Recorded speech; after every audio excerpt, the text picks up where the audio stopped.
Today we're on day 7 of the Disney Storybook Collection Advent Calendar. And day 7 is right here. Ooh, Villain's Coop at the Zoo. Looks like it's Cruella de Vil. Villain's Coop at the Zoo. Make sure it's first page. Okay. Maybe. Oh, here we go. I was like, it looks different. What? Cruella de Vil barked into her phone late one night. She had put an ad in the paper looking for henchmen, and she finally had a reply. A smooth voice replied, "Ma'am, Horace is the name. Me and my mate Jasper here would be honored to be your humble crooks." "Assistants," someone presumably Jasper hissed into the receiver. "Same thing," Horace whispered back. Cruella grinned. She had her first candidate. "Splendid. Meet me tomorrow night at the local inn. 8 o'clock sharp." Then she hung up. The next night, Cruella arrived at the inn to interview the two hopefuls. As Cruella scanned the room, suddenly a ruckus erupted. "It was my smarts we used to scam this hot meal, and for some reason it is in your mouth." "You wouldn't know smarts if they fell from the sky and hit you on your big head." Cruella smirked, recognizing their voices. Cruella walked over to the bickering men. "Darlings, I'm a Cruella de Vil. If you'd like to become my assistants, you must convince me you're a good fit. I'd like for you to steal an animal from the new zoo. Can you do it?" She jingled her heavy coin purse for effect, and the crooks eyed it with a wild hunger. "Just tell us when, Miss de Vil," said Jasper. The next morning, a fully disguised Cruella met Horace and Jasper outside the soon-to-be open London Zoo. "Hello, ma'am. Didn't recognize you. Which animal do you fancy we fetch?" Horace hollered. "Not so loud," Cruella scolded. "That one," she said, pointing at a photo of the polar bear. "This'll be easy, ma'am," whispered Jasper. "I think not." "All right, now. Easy does it," Jasper guided Horace, who was working a large net, into the sleeping polar bear's cage. But they woke her up. Jasper and Horace beat a hasty retreat. Cruella turned crimson as the duo stilled. "You coward," she spluttered.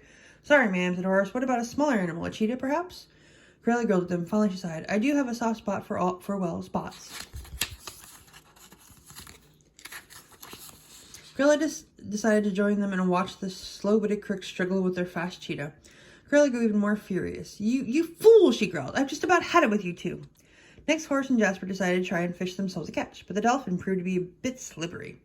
"Wretches," barked Cruella. "I don't know why I wanted a dolphin, but what's beside the point?" It seemed as clear as day to Horace that Horace and Jasper simply didn't have what it took to croak. But Cruella was willing to give them a final shot. "Try stealing one of the more docile little beasts," she instructed. "Do it, and do it now." Horace and Jasper wasted no time breaking into the petting zoo. "We got this in the can, mate," Jasper said, Horace, as they sounded into the animal pens.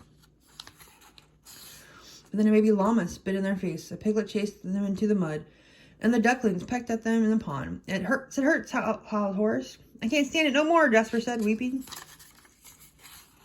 Outside the petting zoo, Cruella was growling more and more impatient. Suddenly the men appeared, and they ran right past her.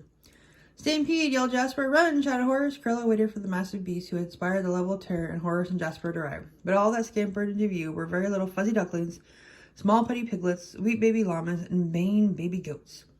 Cruella boiled over, realizing that Horace and Jasper must have accidentally released these animals. "Idiots," yelled Cruella.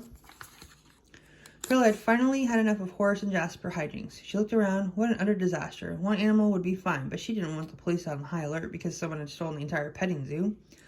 "I'll handle this," she grumbled. Cruella retrieved her car and herded all the animals back into the cages and pens.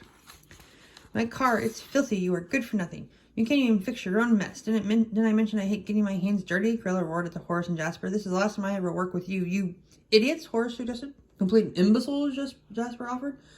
"Shut up," Cruella screamed. Then the men flinched.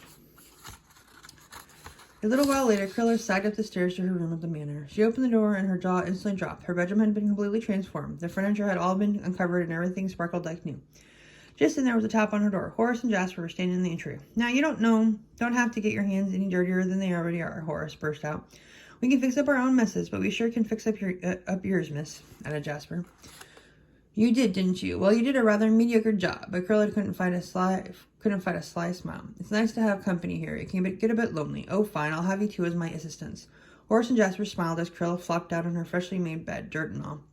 "Now let's see if your breakfast is better than your thieving." The end.